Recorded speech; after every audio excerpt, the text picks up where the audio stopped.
Olá! Como é que foi a semana, minha gente? Eu estava morrendo de saudade.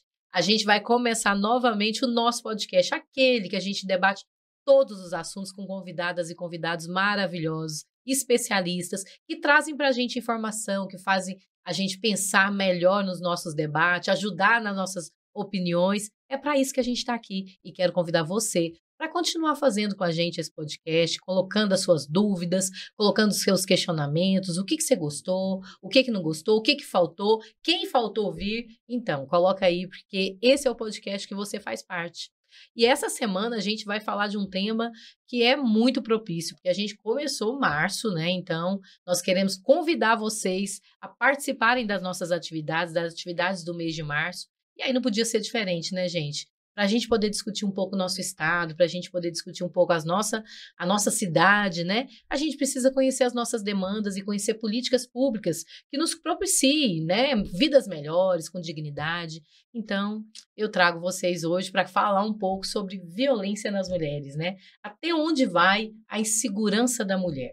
Você aí, mulher, até onde vai a sua insegurança? Você sai sozinha, 5 horas da manhã para trabalhar, como é que tá até eu chegar no ponto de ônibus? E você, companheirinho, camarada, a sua filha, você confia nela saindo sozinha à noite, voltando só para buscar um pão? Você confia? Esse tempo que a gente está vivendo é um tempo seguro para as mulheres? Ajudando nessas respostas, eu convidei 2 especialistas, muito felizes de vocês, né, aceitarem o convite, meninas. Muito feliz mesmo, espero que vocês gostem.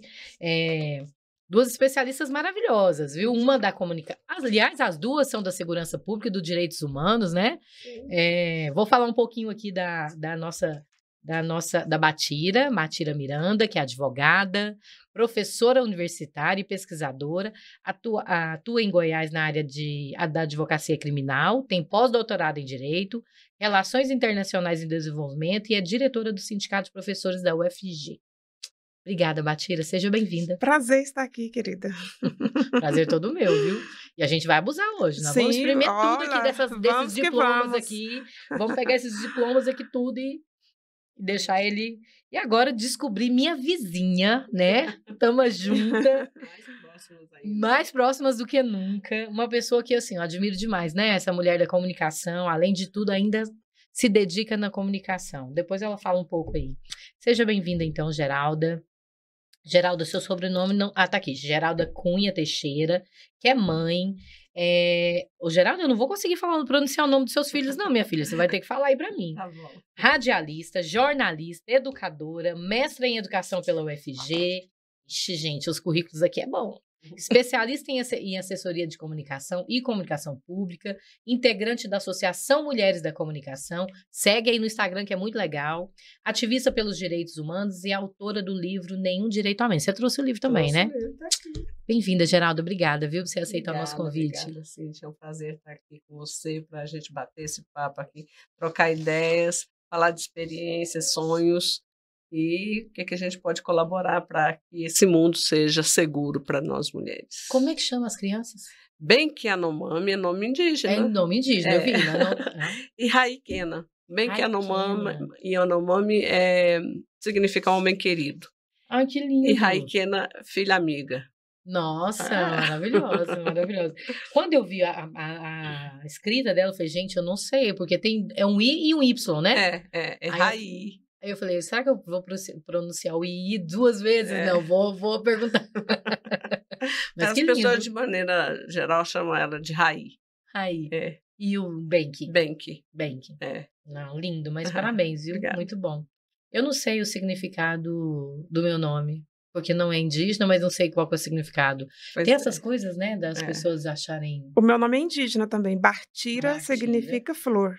Mesmo? Eu não sabia.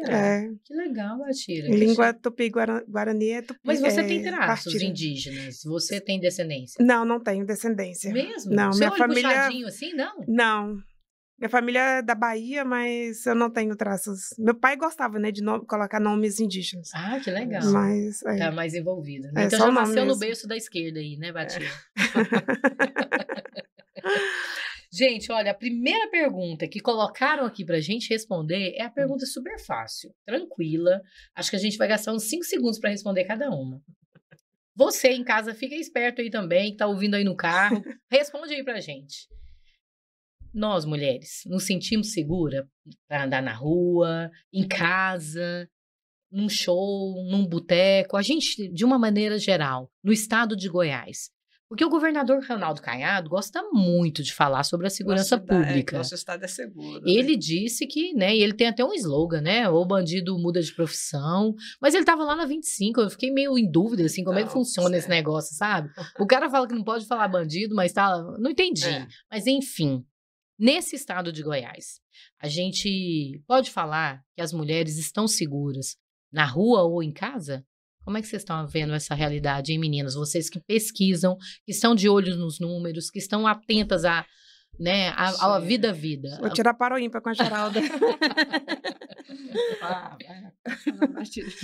Eu acho que nós não estamos seguras nem na rua, nem em casa. Né, porque a violência contra as mulheres cresceu muito, está crescendo, né? Todos os índices de violência contra a mulher cresceram. Então, o Brasil é um país que se tornou inseguro para as mulheres. A grande quantidade de crimes acontecem dentro das casas, dos lares, né? Então, acho que nós não estamos seguros nem na rua, nem dentro de casa. Isso mesmo, a gente tem essa sensação. Eu gostaria muito até de acrescentar, porque a gente fica tentando fazer um mini currículo para não ficar ostentando, mas não é questão de ostentar, é experiência. Eu trabalhei 30 anos na Polícia Civil como escrivã de polícia, eu aposentei na Polícia Civil. Então, assim, não é de agora que nós, mulheres, nos sentimos inseguras, né? Felizmente que nos últimos anos, 2006, Lei Maria da Penha, algumas conquistas fazem com que a gente perceba que hoje a gente tem um caminho, talvez com uma luz no fim do túnel, né? Mas a gente vem de uma cultura patriarcal, machista, onde as mulheres se submetiam aos homens, né? Então, com toda essa mudança de um século para outro, de luta, de conquista, é claro que as mulheres saem para o mercado, para o mundo do trabalho, mas elas não conquistam essa autonomia sobre si, sobre os seus corpos. Elas continuam, e mais que isso, os homens continuam achando que são donos da vida delas, inclusive. Então, acho que o fato das mulheres irem para o mundo do trabalho e conquistar seu espaço só fez acirrar essa convivência violenta. Se é que a gente pode falar de convivência e violência ao mesmo tempo, mas dessa vida com violência, isso mesmo. Né? Porque à medida que as mulheres não toleram mais ou não se submetem mais, elas passam a ser alvos até mais fáceis, porque os homens não aceitam, por exemplo, não. É como se fosse criança birrenta que a gente tem que ceder a tudo. E os homens, de maneira geral, não aceitam ser contrariados nas suas vontades, né? E eu me lembro que eu venho de uma família de 7 filhas mulheres. E meu pai é um homem conservador. Mas eu me lembro muito do cuidado que ele e minha mãe tinham conosco, né, no sentido de evitar que a gente saísse sozinho e tudo. E eu me lembro muito bem dele falar: não é desconfiando de vocês, mas esse mundo que está aí fora é muito violento. Olha, para você ver, né? E então, isso mesmo, né? À medida que a gente vai crescendo, que a gente vai tomando consciência, a gente vai percebendo que até nas nossas relações, que a gente se acha muito autônoma e independente, a gente se depara com companheiros violentos, né? Uma violência subliminar, com jeitos, com forma de dizer, mas que, no fundo, aquilo vai sendo falado e dito reiteradas vezes, que a gente começa a acreditar que a gente não tem condições, que a gente não tem qualificação, né, para fazer o que ele acha que faz melhor do que a gente. Isso tudo gera violência. Né? Na verdade, foi uma luta muito grande, né, para a sociedade entender que as mulheres merecem uma vida sem violência. Então, a Lei Maria da Penha ela é de 2016, 2006. Muito recente, né, muito recente. Então, apenas há poucas décadas que nós estamos nesse esforço de fazer com que o Estado ele ele assuma esse compromisso, né, de proteger as mulheres. Exato. E é difícil, porque é difícil você trabalhar com o convencimento de quem está, né, no governo, seja no governo federal, no estadual, nos governos municipais, ali nas prefeituras, mas chegar a esse entendimento que os homens não têm esse direito de matar as mulheres, que não têm o direito de violar, de violentar, de agredir, de xingar, de gritar, sabe? Então, assim, essa cultura machista, ela é tão grande que essas violências, elas são praticadas e elas ainda são muito naturalizadas. Só Gente, complementando. É isso mesmo. Veja, quando eu falo que eu fiquei 30 anos na polícia, eu sou da época, né, não sou antiga, de 84. As mulheres, quando chegavam em delegacia para registrar a ocorrência, a gente já perguntava assim para elas, mas você aqui de novo? Você não tem vergonha na cara, não? Tadinha. Então, o que a gente quer dizer com isso? Que nem os profissionais da segurança pública tinham preparo para poder acolher essa mulher vítima de violência numa situação de vulnerabilidade e também não estavam preparadas para perceber que o fato dela apanhar várias vezes e não sair daquele círculo ou ciclo de violência era toda uma condição social ali que não possibilitava ela a sair daquilo, né? Era dependência financeira, essa visão de naturalizar a violência, achar marido, o marido pode fazer e acontecer, e ele é marido dela, é como se fosse o dono dela.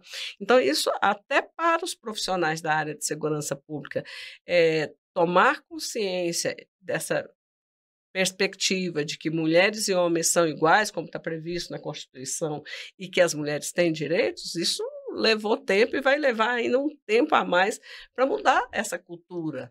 A gente está num estado ainda, né? Por mais que quando você vê as propagandas do estado de Goiás, né, fala que melhorou sobre as questões de segurança, o que não é mentira, mas esses dados não vêm com o contexto. Não. Né? Não trazem todo o contexto. E quando a gente fala sobre o feminicídio, isso não é verdade, não diminuiu.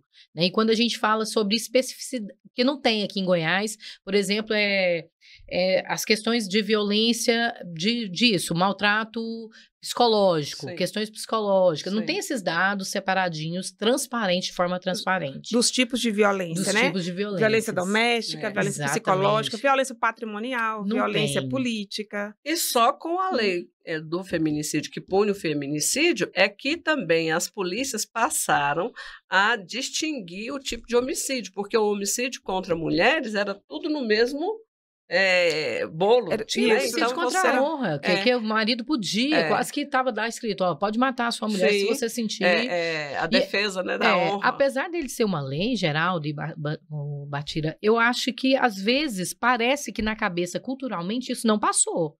Quando a gente vê aquele prefeito, né, da cidade de Iporá, que, né... Ser recebido com aplausos. Não, e ele dá... Gente, ele deu não sei quantos tiros na mulher, né? Que são 15 tiros, 14 ou 15 tiros contra a mulher e o namorado. Isso. Ele tá falando que ela é dele, né? Então quer dizer que tá contra a honra dele. E ele...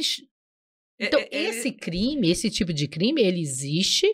Por mais que a lei tá colocada lá, ela ainda não... A gente não conseguiu desconstruir no cidadão, nos homens, né, que as mulheres são gente. Sim. E que elas não são coisas que os pertencem. Que a partir do momento que ela não está mais junto, não quer mais estar junto à pessoa, ela tem esse direito e ele não tem o direito de querer fazer o contrário, né? Mantê-la com ele mesmo que à força. Né? Acho que foi na década de 70 que teve um julgamento que ficou muito famoso no Brasil. Sim. O caso Doc Street, né?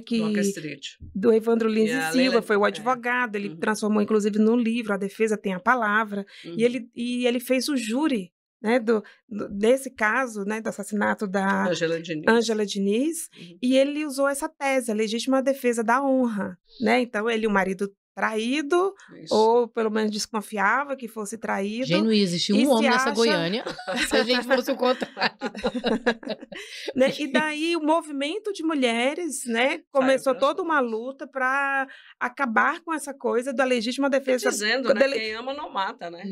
Quem ama não mata, exatamente, todo esse movimento e olha só, muito recentemente é que o Supremo Tribunal Federal proferiu essa decisão no sentido de proibindo esse tipo de argumentação, né, de subterfúgio, porque ainda é muito grande o feminicídio, a misoginia, o machismo. Sim. Nós, mulheres, ainda estamos sujeitos a muitos tipos de violência. Muitos, né? Bartira, se a gente for...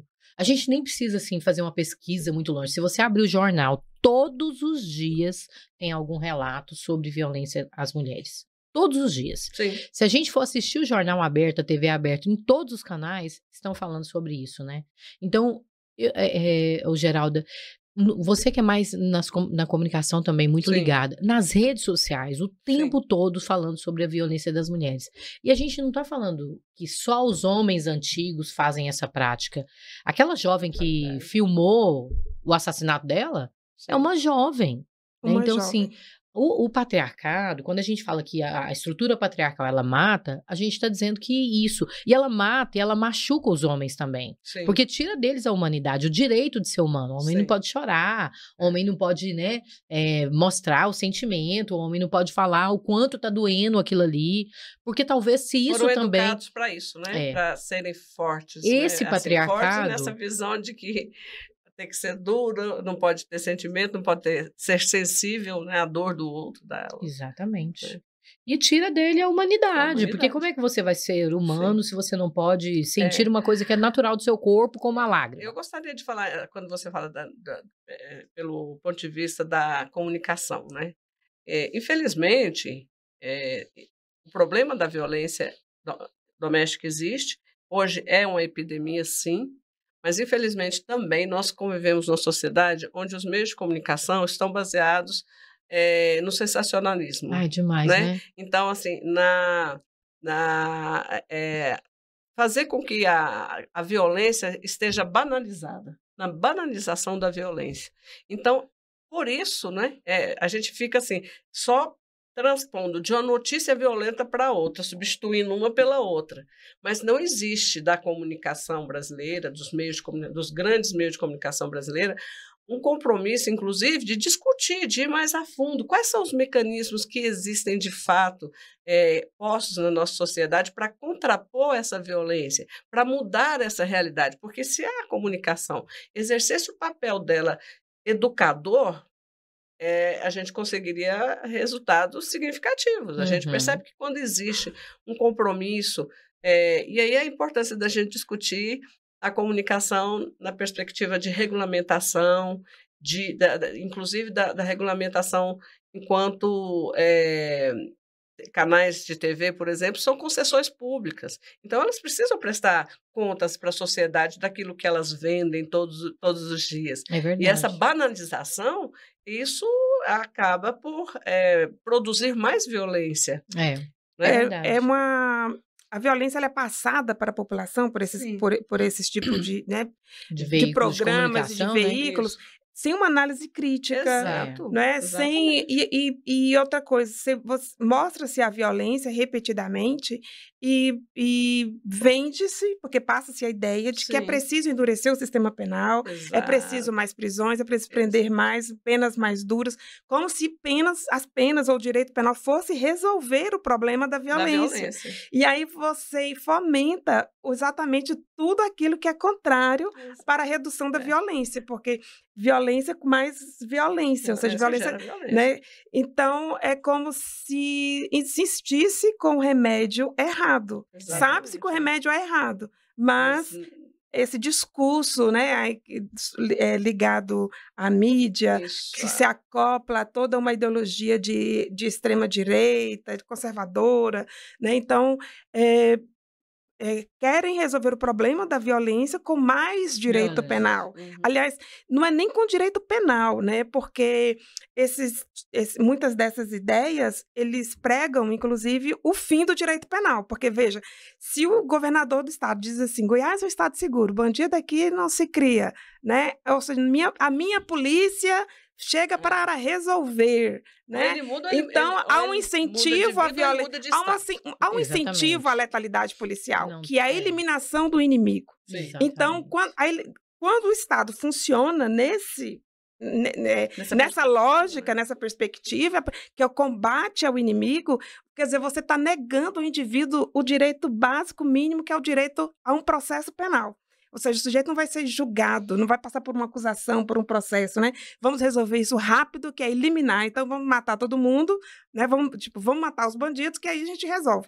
Sim. Então, você tem uma polícia altamente letal, Violento. agressiva, uma segurança pública que se alimenta desse tipo de ideia, e é uma segurança pública incompatível com o modelo de Estado democrático de direito. Isso. Então, é também uma segurança pública incompetente, porque não sabe resolver o problema do crime dentro das regras do Estado democrático de direito.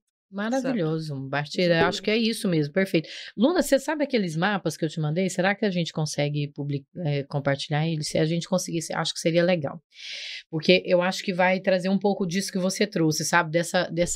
Porque para mim é isso, uma mascaração da segurança pública. Porque, primeiro lugar, os números, quando a gente vai falar sobre... Não existe, né? Uma divulgação, transparência, que a gente já falou por isso. aí. Começa por aí. A sonegação dos dados. Outra coisa, quando a gente começa a fazer pesquisa ou a ler pesquisa, por exemplo, sobre denúncias de violência doméstica e casos na saúde, a gente vê que esses números não batem. Né? Então, existe também algumas pessoas que não conseguem chegar na delegacia para fazer a denúncia. Sim. Né?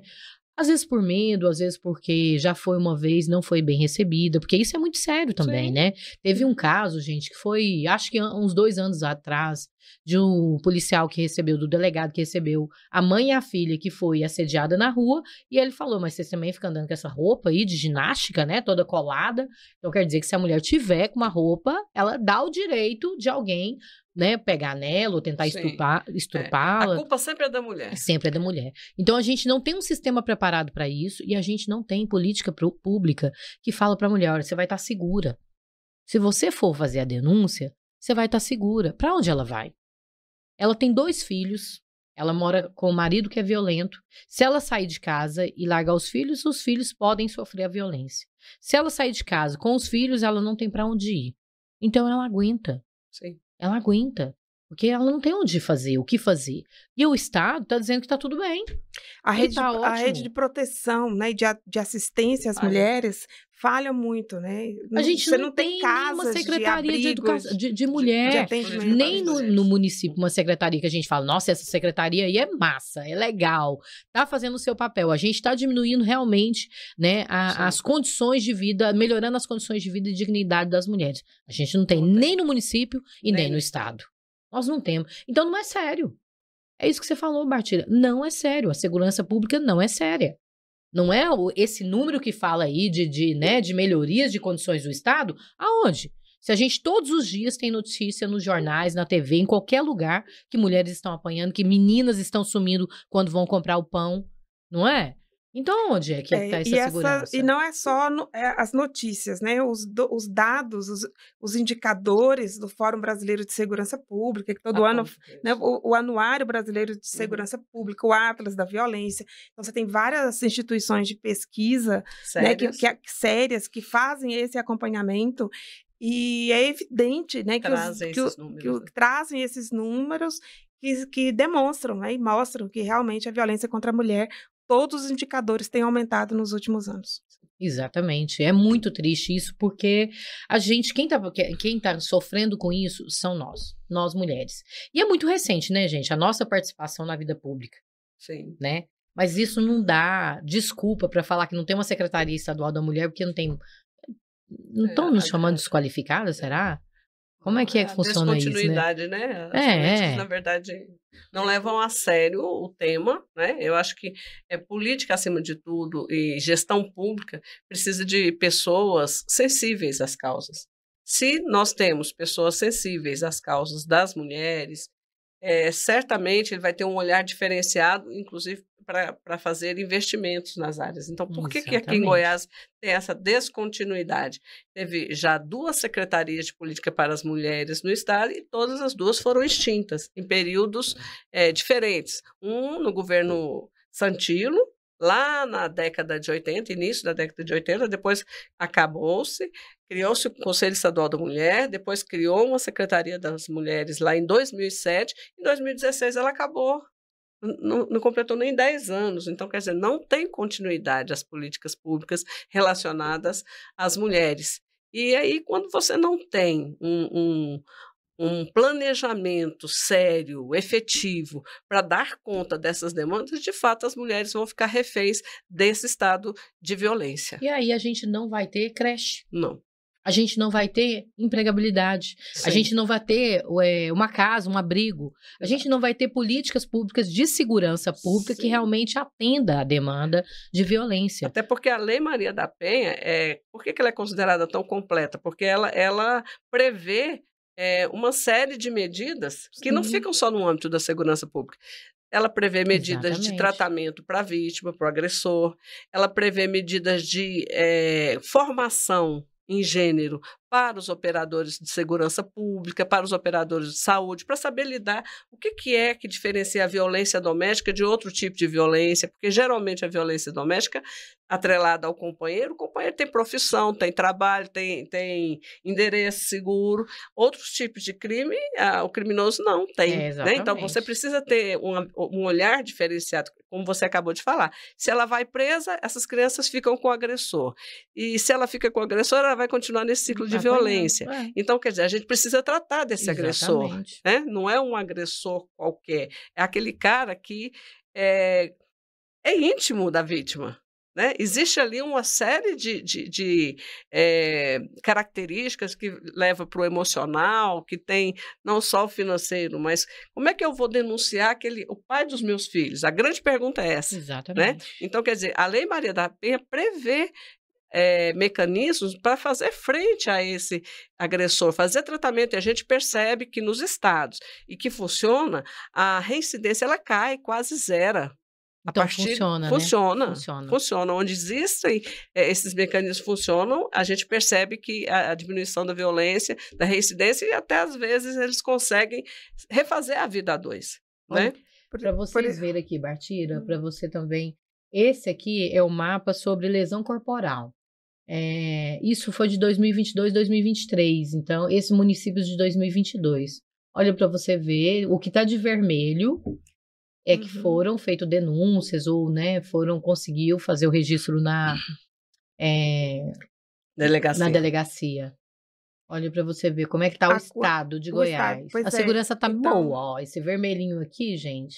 Tá bom para quem, né? Tá bom para quem, né? Segurança pública tá bom para quem? Porque para as mulheres... Não, porque assim, eu fico assim indignada quando eu vejo esse tipo de propaganda e a gente está falando de lesão corporal. Nesse mapa aqui é lesão corporal. Gente, lesão corporal não tem aqui a quantidade que é dentro de casa, mas a maioria. Você sabe que a maioria, ela não vai ser espancada do lado de fora. É a maioria. Uma pessoa que chegou e deu um tapa. Não é isso. Né? 74% da violência grave contra mulheres é praticado por conhecidos. Companheiros, ex-companheiros, namorados, vizinhos, parentes. Então, o índice é muito grande. Né? E você está falando da Lei Maria da Penha, né? Uma das grandes inovações da Lei Maria da Penha foi justamente ela trazer mecanismos não penais para o enfrentamento da violência contra a mulher. Porque não se enfrenta esse tipo de violência apenas aumentando a pena, né? Aumentando a punição, criando novos crimes. Exatamente. Né? Você tem que fazer o enfrentamento por meio de políticas públicas. Sim. E é um tema complexo. Por isso que é necessário que haja secretarias, que esse Estado, que haja toda uma rede de proteção. Né? Que pense 24 horas que não sejam ações isoladas. Então, o governo federal tem que estar integrado com as políticas estaduais, com as políticas municipais, com várias áreas, vários setores, né? Para que o país avance, né? Na redução da violência contra a mulher. Porque, apesar dos avanços do ponto de vista da legislação, das políticas, da formulação das políticas, elas ainda sofrem muita descontinuidade, sofrem ainda muita também falta de desfinanciamento, desfinanciamento, como aconteceu nos últimos 4 anos no governo federal, porque há uma interrupção, né, de destinação de verbas para essas políticas. Então, os serviços eles são descontinuados e atingem as mulheres. Exatamente. Porque você veja que aqui nessa mesa, quantos problemas, questões Que a gente complexas já- já trouxemos, e é a creche, sabe? Então, é creche, a escola integral, a o informalidade, trabalho, né? são várias questões. Sim. Então, para reduzir a violência, precisa um planejamento sério. Fazer frente Né? a tudo isso. Não é só dizer bandido bom, bandido Eu morto. acho né? legal isso que a Bastida traz, porque no período da pandemia, que houve indícios e números e a violência doméstica cresceu dentro de casa, né? Uhum. E também demonstrou a diminuição do investimento do governo federal nas políticas públicas direcionadas às mulheres. Então, o aumento da violência coincide com a diminuição de investimento. De investimentos. Isso não se faz política sem recursos financeiros, humanos, né? Porque isso também depende, né? A economia faz parte da autonomia das mulheres, da independência das mulheres. Né? É um fator importante e que a lei da PEN também traz isso. Formação para o mercado de trabalho. Exatamente. Tem lá essas disposições. Ó, esse mapa, gente, esse segundo mapa aqui é sobre estupros em Goiás, né? O número de estupros que tiveram em Goiás. Para quem não estiver vendo, só ouvindo a gente, é muito assustador. Sim. Assustador em algumas regiões, né? A faixa vermelha é enorme. E ela está presente em todo o estado, né? É isso que eu ia te falar, mas ela está presente em todos os estados. Não tem uma localização fraca. Não. O de amarelo é localização fraca, mas quer dizer que ele tá lá, existe, né? Uhum. Aonde é que as mulheres goianas podem viver com segurança? No estado de Goiás. Todas as regiões têm o vermelho. Mostra o último mapa, que é do feminicídio, porque aí a gente vai, assim, chegar nessa conclusão. Onde? Esse é não, esse é do violência... Ameaça. Doméstica. Isso, doméstica, corporal. Uhum. Agora, esse de violência corporal tá todo vermelho, né, o mapa. Uhum. Agora, esse é de feminicídio, tá vendo? Uhum. Mas não tem nenhuma área no estado de Goiás que fala assim, não, essa localidade as mulheres podem estar seguras. Sim. Que a pergunta é, aonde é que a gente está seguro? Não é em casa, não é na rua e não é nesse estado que a gente está vivendo hoje. Sim. Que é um estado que a gente... Obrigada, viu, Natanael? É um estado que mostra pra gente que nossos corpos, ele está em risco a todo momento. E é bom que se diga, né, Cíntia? Quando a gente olha para o mapa e que a gente percebe as manchinhas vermelhas, a ausência delas em algumas regiões, são exatamente nas áreas rurais, né? São regiões de municípios pequenos e áreas rurais que a gente sabe que a segurança não alcança, que a Patrulha Maria da Penha não chega. Então, são... dados e subnotificações. É verdade. Né? Então, a gente precisa alertar para isso, porque quando a gente chega num espaço desse para fazer uma palestra, quantos casos, relatos que a gente não ouve de mulheres que são trabalhadoras rurais e que não têm a quem recorrer e vivem em constante violência, situação de violência provocada pelo companheiro. Olha, no ano de 2022... 40,9% dos homicídios contra as mulheres, né, 40,9% foi feminicídio. Então, assim, do total de homicídios contra as mulheres, 40% são feminicídios. Isso em que ano, ou seja, no ano de 2022, né, que é o 2022, que é publicado em 2023, né? Então, assim, a quantidade de violência contra a mulher por ser mulher ainda é muito grande. Exatamente. E é isso, assim, gente, às vezes a gente fala das coisas muito graves, né? Que a gente falou sobre estupro, feminicídio, lesão corporal, mas o que a gente passa todos os dias. Quando você sai na rua, você é assediada, quando você chega no trabalho, você é assediada, né? Quando você volta para casa, para os homens, o voltar para casa é um momento de descanso, né? Você liga a televisão, de uma forma geral. Sim. O companheiro que está ouvindo aí vai falar assim, não, mas eu ajudo em casa. Então, a gente não quer só ajuda, não. A gente quer participação de forma geral, que a gente pode falar sobre isso também, tarefa, né? A divisão de tarefas, né? Mas por que essa questão da ajuda é difícil, né? A gente pode falar isso também. Mas assim, o que eu queria que a gente conversasse um pouco essa volta para casa para as mulheres tem uma penalidade. Ela não volta para casa para descansar. Ela volta para casa porque o serviço de casa é árduo. E isso é violento, minha gente. Porque as mulheres adoecem. Todos os dias, Bartira, olha, não, eu tenho uma pessoa que cuida da minha casa para mim, mas você tem que fazer a lista de compras, você que sabe como que é a sua filha, que remédio que ela toma, que remédio que ela não toma, o aniversário do seu marido quer a comida feita por você. Não é isso. A casa também é um lugar que a gente precisa discutir um pouco, né?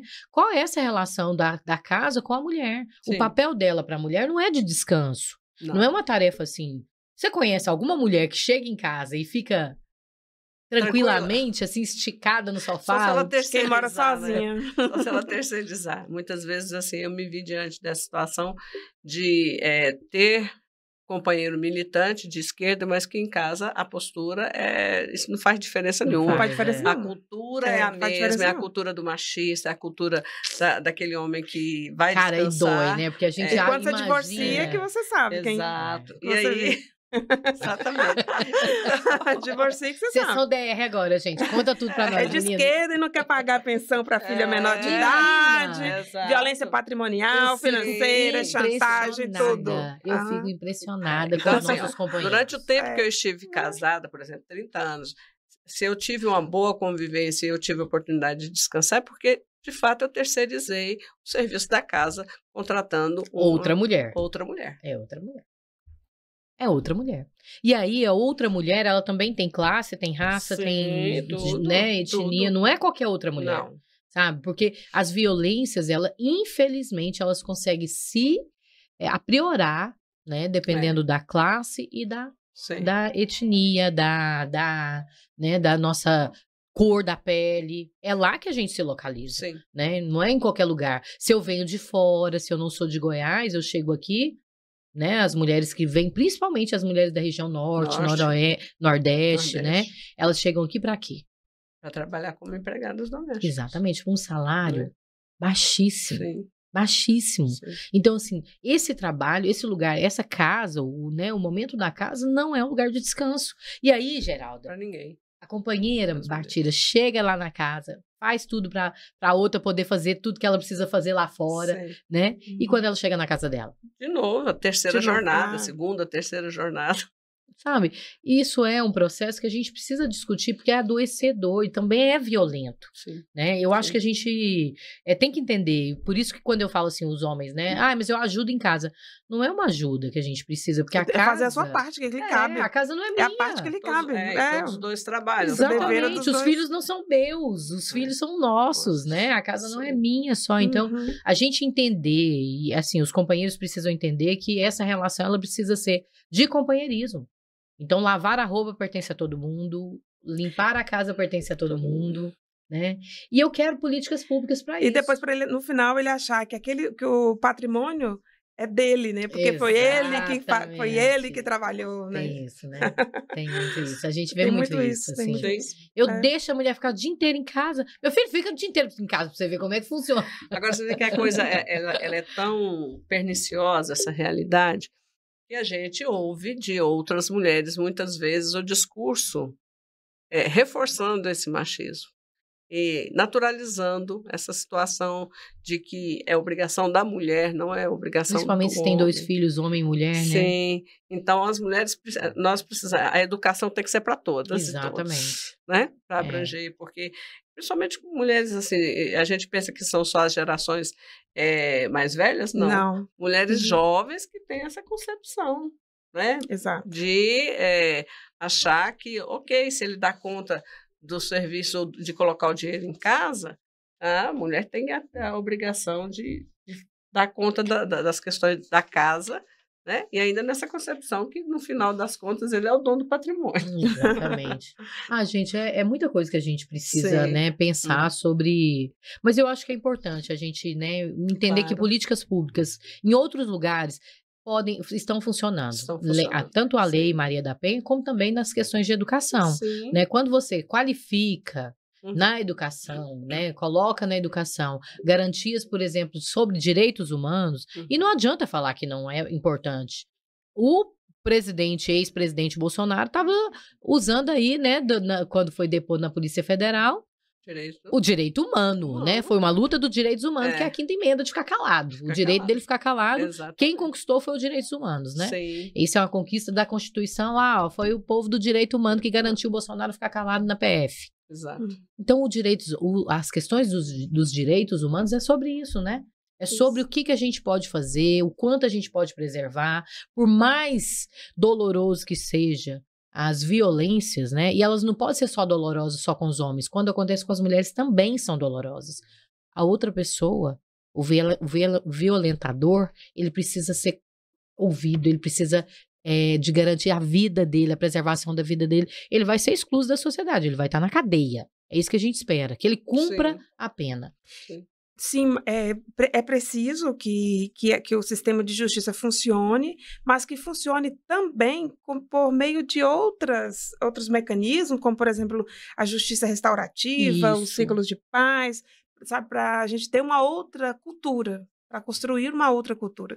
Porque simplesmente o sistema carcerário por si só não dá conta. Não dá conta e não resolve. É verdade, Eu não estou defendendo isso não, viu, Bartira? Não, sei, entendi. Eu só acho que as pessoas não podem fazer crimes com a própria mão, né?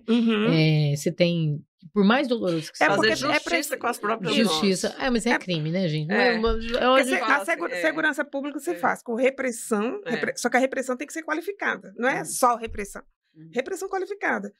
E prevenção. Então, no campo da prevenção, também a prevenção não é só a polícia militar ficar rodando pelas ruas. De jeito nenhum. E nem segurança pública vai ser resolvido só com polícia. Exatamente. Então, o que resolve, o que tem efeito na redução dos índices de violência são as políticas públicas. E para isso é preciso, então, todo um planejamento, integração, né, investimento e outras respostas que não seja a cadeia, sabe? E que não seja também a eliminação simplesmente, né? Mas não pode ser também o descaso. Não pode, de jeito nenhum. Exatamente. Né? De jeito nenhum. Então, você não pode ser essa política do bandido bom e bandido morto. Não pode ser a política de encarcerar todo mundo, cadeia em todo mundo, né? É preciso, sim, repressão. A gente não estamos negando ou nem deslegitimando, né? Mas, assim, a gente reconhece que no estágio que estamos, né? A gente não pode, como diz Foucault, né? Prisão é o mal que a gente não pode abrir mão. Mas, assim, não gosto. Mas, enfim, é a realidade, assim. Os índices de violência são altos, o sistema penal, né? Ele funciona no campo da repressão e precisa ampliar no campo da prevenção. Porque eu acho que, assim, quando a gente fala sobre violência e como a gente defende nos direitos humanos, né, a vida das pessoas, é muito complexo.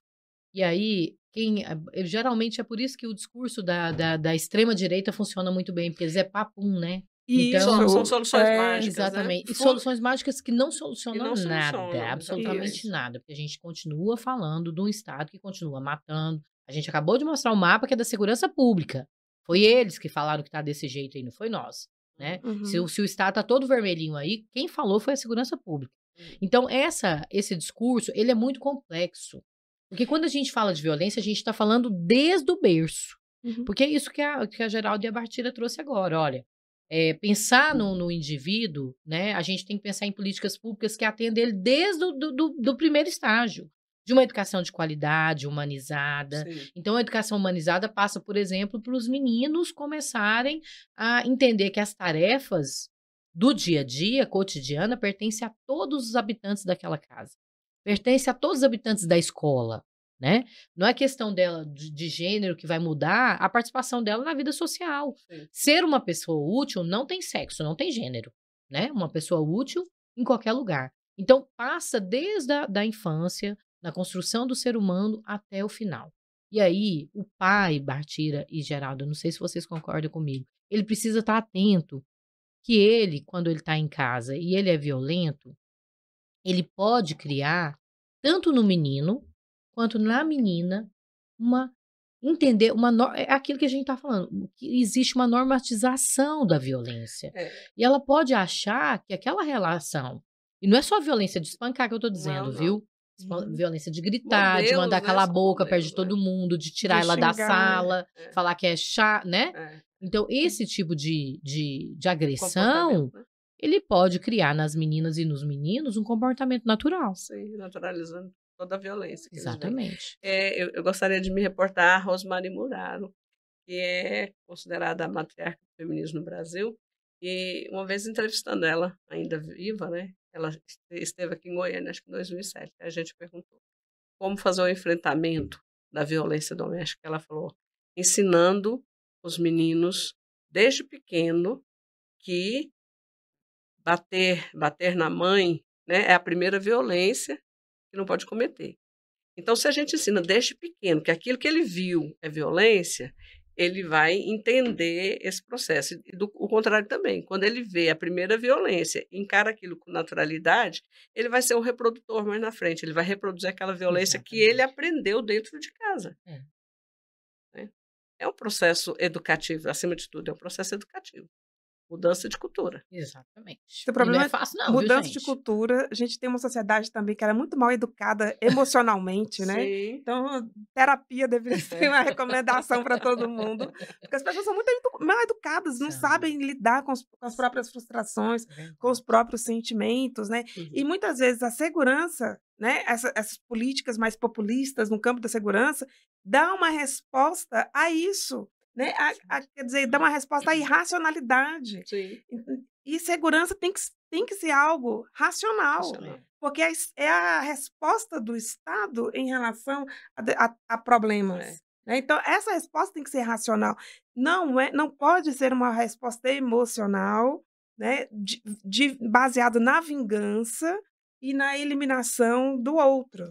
Né? E se nós vivemos numa sociedade que quer dizer civilizada, né? Então o meio que nós temos para resolver nossos problemas, essas questões penais, por meio do direito penal, do sistema de justiça, então que todo mundo responda os seus processos, sejam julgados com base na lei, ok. Sim. Então é o fluxo que deve seguir, que é o respeito às leis, é o mínimo que se espera, né, dos governos, é o que se espera do Estado, é o cumprimento da lei.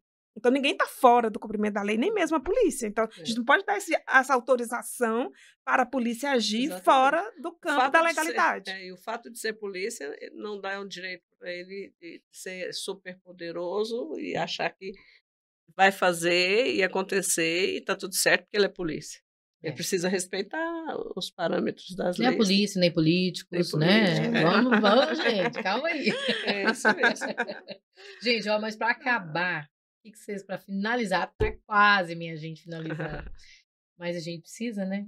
Eu já falei aqui, viu, meninas, que eu acho que tinha que ser 50 minutos para cada uma falar um pouco aqui, porque não dá tempo de conversar tudo que a gente precisa conversar, né? É boa, né? A gente vai... mas assim, para a gente pensar um pouquinho, assim, nesse finalzinho de programa, é possível entregar para Goiás, né, um estado mais seguro para as mulheres? E o que falta para fazer isso?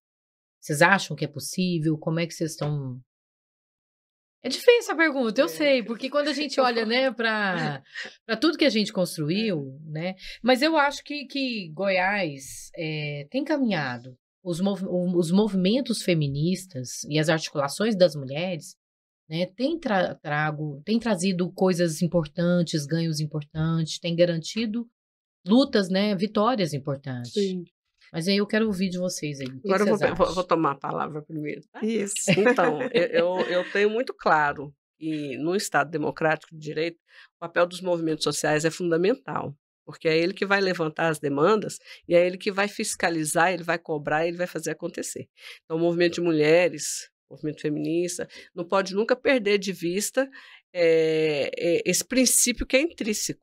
Né? Ele não pode ser movimento social e, ao mesmo tempo, querer fazer acordos com o Estado, né? E calar, muitas vezes, no momento que não pode calar. Essa descontinuidade nas políticas públicas referentes às mulheres vem muito disso. Existe um movimento, é um movimento vigoroso, de mulheres fortes, de mulheres empoderadas, mas que, em alguns momentos, acabam... se acomodando diante de uma política, de uma conquista de uma política e, infelizmente, entra governo, sai governo, aquela conquista cai por terra. Então, a gente precisa ter, num ponto de vista dos movimentos sociais, um movimento forte, atento e que não caia no canto de sereia. Do outro lado, eu acho que as políticas públicas de Estado precisam realmente serem efetivadas num olhar, e o gestor e a gestora ou a gestora, ele tem que ter um olhar para além do mandato de 4 anos. Por isso que as políticas públicas são importantes, que não sejam só projeto de governo, mas programa de Estado, né? Então, Exatamente. a Goiás, por exemplo, hoje, em 2010, nós inauguramos um centro de referência da igualdade, que tinha lá atendimento psicológico, que tinha atendimento de assistência social, que tinha também advogados, né? E as mulheres passavam pelo hospital primeiro para serem cuidadas e depois delegacia e depois centro de referência. Faltava só mesmo a A casa casa, o abrigo, o né? abrigo. Infelizmente, isso que funcionava caiu por terra ao longo desses anos. Então, precisa refazer isso, precisa resgatar isso. Nós temos uma Casa da Mulher sendo construída. Eu não vejo movimento, pode até ser que esteja fazendo esse barulho, mas precisa fazer mais barulho. Quando é que vai ser inaugurado? O que vai funcionar nessa Casa da Mulher brasileira? Ali no Goiânia 2, né? A pedra fundamental foi lançada na gestão anterior da prefeitura, né, com a vinda, inclusive, da ministra da Família, né? Uma grande festa. Passado isso, ficou parado a pedra fundamental lá uns 3 anos. Por que eu falo isso? Eu moro lá perto, minha irmã mora perto, então a gente tem contato. Você sabe que não está funcionando, né, né? Geraldo? Agora, esse ano, com a mudança de governo, com o governo federal já Mais nesse mandato comprometido com a vida. com as políticas sociais, aí começaram agora as obras, está sendo construída, já colocaram lá os tapumes, a gente vê que tem alguma coisa funcionando, mas o movimento de mulheres tem que estar perto, tem que investigar. Em Goiânia foi criada essa casa-abrigo, mas ninguém sabe. Tudo bem, ela tem que ser algo que, até para proteger as mulheres, não pode ser um lugar que tenha endereço publicizado, mas a delegacia precisa saber como funcionar. O que a gente percebe, que os operadores de segurança pública falam, é que não funciona, né? A gente tem o CEVAM, mas o CEVAM é uma casa que foge aos padrões do que está previsto em lei. Mas, durante muitos anos, a única que nos atende, que atende as mulheres vítimas de violência, que não tem para onde ir.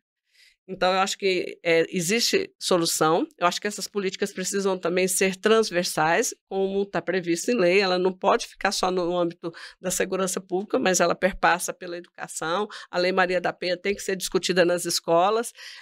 O Bloco Não é Não, junto com outras instituições, lançou essa semana, e parece que a deputada Bia, também um projeto de lei para a autodefesa de mulheres. As mulheres precisam, sim, de fato, ter cursos, ter momentos de aprender também, que sejam lutas marciais e tudo, mas até psicologicamente se ver frente a uma situação de violência e não ficar paralisada. Exatamente. Então, a gente precisa começar a trabalhar essa autodefesa em nós mesmos. Eu acho que trabalho e caminhos a serem percorridos existe luz no fim do túnel, mas é preciso ter um compromisso maior assim, com a causa, né? A gente não pode ter compromisso com o governo, nem compromisso com pessoas, a gente tem que ter compromisso com a causa. Só dessa forma é que a gente vai superar os desafios que a gente tem pela frente. Perfeito. Aí, Baqueira, essa mulher acabou maravilhosa, né? Maravilhosa. Olha, eu costumo dizer o seguinte, a segurança pública no Brasil, assim, a segurança não é ainda uma política pública. Nós temos uma estrutura de segurança pública, certo? Mas é preciso que a segurança pública passe por uma mudança de paradigma de segurança pública para políticas públicas de segurança. Então, a Constituição Federal de 88 não alterou a estrutura da segurança pública no país, não alterou na profundidade que deveria, talvez pelo momento histórico, né? Então, manteve as forças ali de segurança e os governos que vieram posterior a 1988 foram, aos poucos, tirando a segurança pública dos militares para o poder civil. Então, isso vem ano a ano, gestão a gestão, né, com idas e vindas, mas é um tema ainda muito difícil. Em 2009, nós país fez a Conferência Nacional de Segurança Pública, que foi antecedida por 500 audiências públicas nos diversos municípios para se construir um consenso que, na verdade, assim, acabou que não resultou em muita coisa. Os encaminhamentos não foram feitos, né? Justamente por conta desse conflito, né? Em termos de segurança, afinal de contas, para qual caminho que nós vamos caminhar? Então, assim, essa transição, essa mudança de paradigma é muito difícil, porque mexe com forças políticas e de poderes, certo? Toda uma estrutura de poder que sustenta a sociedade que nós temos, machista, escravagista, né? A nossa origem escravocrata, etc. Então, políticas públicas de segurança, o país, a partir de 2001, é que, na minha percepção, o país começa a engatinhar nesse sentido, com a criação de uma Secretaria Nacional de Segurança Pública. Aí o governo federal começa a ter, né, algum protagonismo no campo da segurança, porque antes era uma questão basicamente na mão dos estados. Então, após 2021, o governo federal vem assumindo, né, um certo protagonismo na indução de políticas, mas veja, o Sistema Único de Segurança Pública é uma lei do governo Temer, né, 2018. Gente, não faz muito tempo assim. Então, assim, essa transição, essa mudança de paradigma, ela vai um tempo. Então, assim, nós temos conhecimento no campo da segurança suficientes para dizer é possível reduzir a violência no Brasil. É possível. Acontece que essas políticas de governo, né, que não são ainda políticas de Estado, porque a segurança precisa passar para ser política de governo, precisa ser política de segurança, ser política de Estado. Então, o país ainda não foi capaz de fazer um grande planejamento na área da segurança pública. Então, fica esse populismo brigando com os direitos humanos, os direitos humanos brigando com o populismo, e aí um puxa para cá, outro puxa para lá, ou seja, fica a coisa empacada, né? Porque uns querem uma segurança cidadã, com prestação de serviço à comunidade, e outros querem uma polícia tiro, porrada e bomba, né? Então, pensar a segurança pública em termos de redução significa pensar a segurança pública em termos de políticas públicas de segurança. Maravilhoso. Né? Ai, gente, e sem isso a gente não vai reduzir a violência contra as mulheres. Não vai, né? De uma forma geral. De uma forma geral. Eu acho que é isso, assim, que precisa ficar claro. Se a gente quer resolver um problema, vai doer. Porque vai doer porque, assim, é cultural. Esse problema, ele não é um problema só social, é um problema cultural, é um problema moral, é um problema ético, e não é do outro, é meu. Sim. É de todos nós, né? Então vai doer. Segunda coisa, é um problema muito complexo, ele não pode estar só num programa de governo, não pode estar só na boca de uma vereadora ou um vereador, não pode. Ele tem que ter um propósito, ele tem que ter uma continuidade, e ele tem que ter, principalmente, compromisso, né? E aí, compromisso social com todas as categorias da sociedade, da estrutura social, que é isso que a Batira e a Geralda tá falando pra gente o tempo todo. Olha, não é só a questão do civil e do policial civil e policial militar. A segurança pública não é só isso. Né? Um projeto de segurança pública precisa mais do que isso, precisa de políticas que falem sobre a educação, sobre a formação do cidadão, sobre a informação, então ela também passa pela comunicação, né? Então é de toda a sociedade, o todo, de tudo que envolve a sociedade.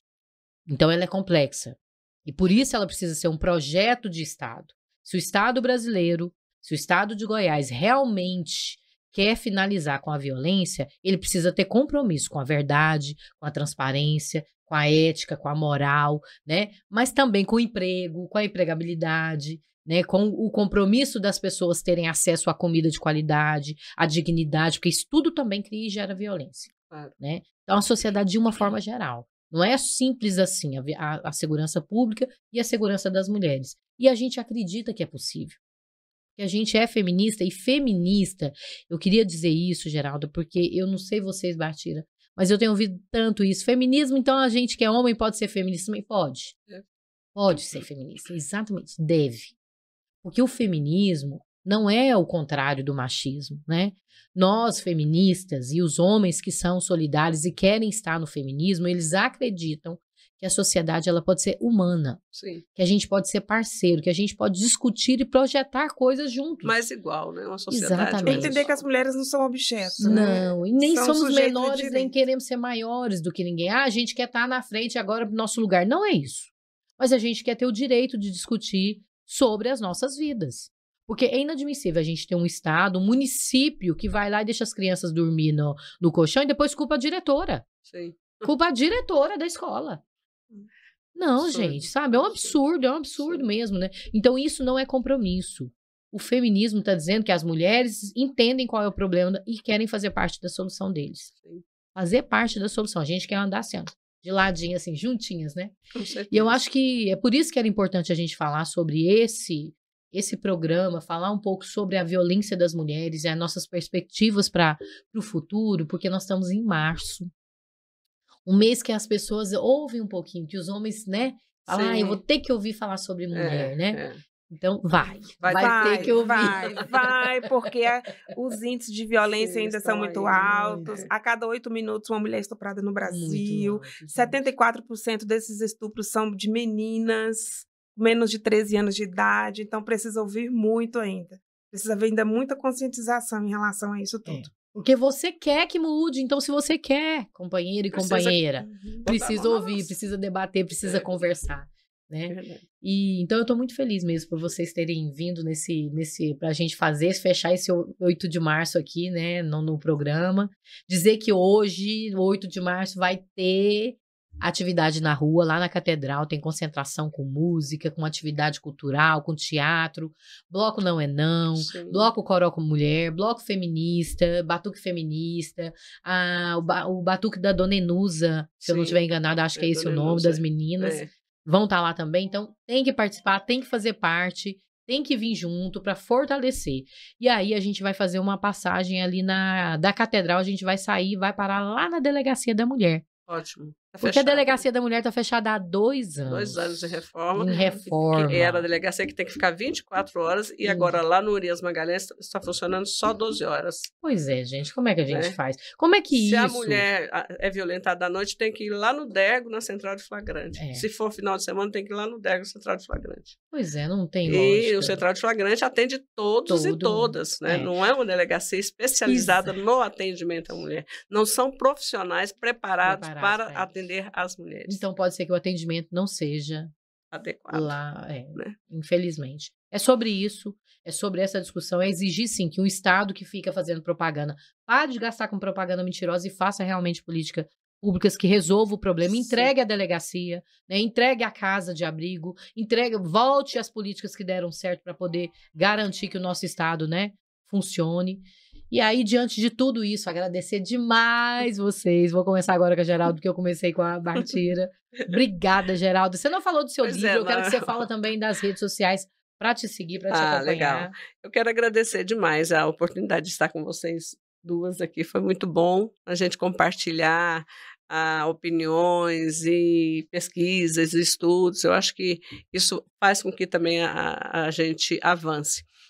Eu publiquei em dezembro, na Semana de Direitos dos Humanos, o livro Nenhum Direito a Menos, Impressões de uma Ativista, que é uma coletânea de artigos de opinião que eu publiquei ao longo de alguns anos nos jornais aqui da cidade, Popular, Diário da Manhã, o Jornal Hoje, a Redação, e são artigos que falam dos direitos das mulheres, dos direitos das pessoas negras, dos direitos à comunicação, dos direitos, enfim, das minorias sociais. Esse livro pode ser adquirido comigo mesmo pelo telefone 6299-266-8377 ou também, quem quiser entrar em contato pelas minhas redes sociais, @CunhaGeralda, é o meu Instagram, @CunhaGeralda.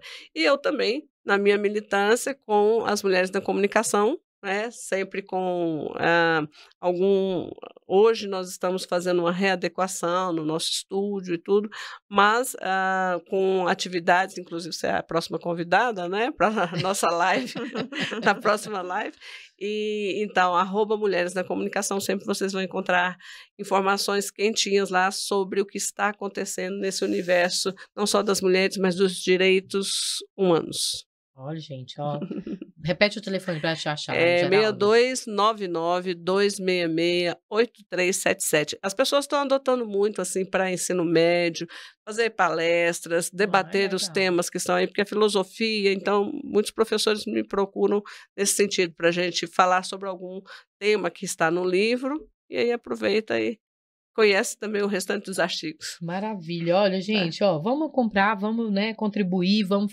fazer formação dentro de casa também, para Isso, esse é seu, fora. Cíntia, eu Ai, já que dediquei. chique, eu vou querer um autógrafo. Já pus, já coloquei aí. Ai, que linda! Nenhum direito a menos, impressões de um ativista. Ai, que lindo. Vamos compartilhar sonhos sempre, viu? Ideias também. Também. Obrigada, viu? Amei, viu, gente? Ganhei Ai, presente. que bom. Partira, muito obrigada também, mulher. Vocês duas são Olha. muito boas, muito fera, assim, eu fico até insegura. Eu falo, não, gente, Imagina. eu candidata a governo, eu já tenho duas para minha segurança pública aqui. Vocês viram que o negócio vai ser bom, viu? Muito bom, viu, Obrigada, Cíntia? Partira. E é muito importante, né, a gente ver mulheres, partidos, movimentos, Sim. sabe? Todo mundo comprometido com a causa das mulheres, com a redução da violência e com garantia de direitos para as mulheres, para as crianças, para os adolescentes, para os idosos, né? Para os desamparados. E eu também gostaria de presentear os seus ouvintes no meu perfil do Instagram, Bartira Miranda. Então, eu vou presentear os seus ouvintes, aqueles que quiserem, meu livro, Defesa Social, Uma Visão Crítica. Olha, que Eu tenho ele em chique. PDF, e aí eu posso enviar para aqueles que entrarem em contato comigo lá pelo direct. Manda de novo. Bartira Miranda, Já pelo quero. Instagram. Vou anotar. Mandem manda uma mensagem lá que eu envio para vocês o livro em Obrigada. PDF. Fala, Bartira, eu ouvi você. Defesa Social, Uma Visão Crítica, aí eu trato desses argumentos, dessa ideia Sim. de defesa social, que precisa Uhum. proteger a sociedade contra os crimes criminosos, Uhum. e como que essas ideias vieram para o Brasil, como que elas funcionam, como que elas foram incorporadas no nosso sistema penal, Uhum. como que elas funcionam com um discurso que se diz proteção da sociedade, mas que, na verdade, vem de um direito penal autoritário e vem de violação de direitos. Uhum. Né? Então, é um pouco das raízes, né, dessas ideias, Sim. da nossa matriz ideológica no sistema penal, no sistema de justiça, né? Que no senso comum teórico as pessoas se sentem assim lutando do lado justo, né?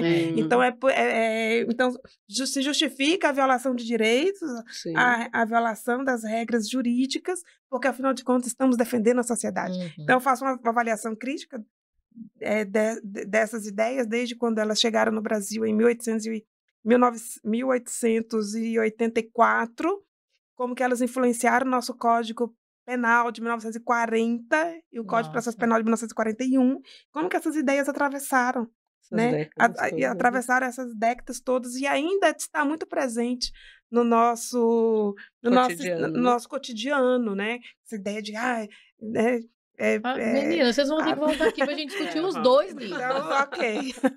Porque não Quem tem tiver jeito, né? quem tiver interessado, assim, pode me mandar uma mensagem lá. Mas eu acho que é Bartira ótimo, Miranda, que viu? eu Porque a gente encaminho precisa... para vocês. Bartira, eu acho ótimo, porque se a gente quer discutir política, que é isso que você falou, né? Se a gente quer discutir segurança pública, a gente tem que saber de onde veio. As origens. E aí, vão trazer... Vocês duas estão convidadíssimas, vão ter que voltar aqui pra gente poder discutir os dois livros, viu? Isso. Muito obrigada mesmo. Eu espero encontrá-las na marcha mais tarde, às 16 horas, a partir das 16 horas.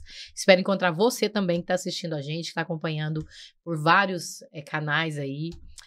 Gosta dos rios aí, né, no Instagram, curte a gente, compartilha, leva isso para um amigo que você acha que é importante, né, estar, fortaleça as duas leituras aí, tanto da Bartira como da Geralda. Vamos fortalecer as mulheres, né, fortalecer o movimento feminista, fortalecer as nossas organizações. Esse ano, o nosso lema do 8 é por direitos livres e vivas. É só isso que a gente quer. Até a próxima. Beijão no coração. Muito obrigada, meninas. Valeu. Até a próxima.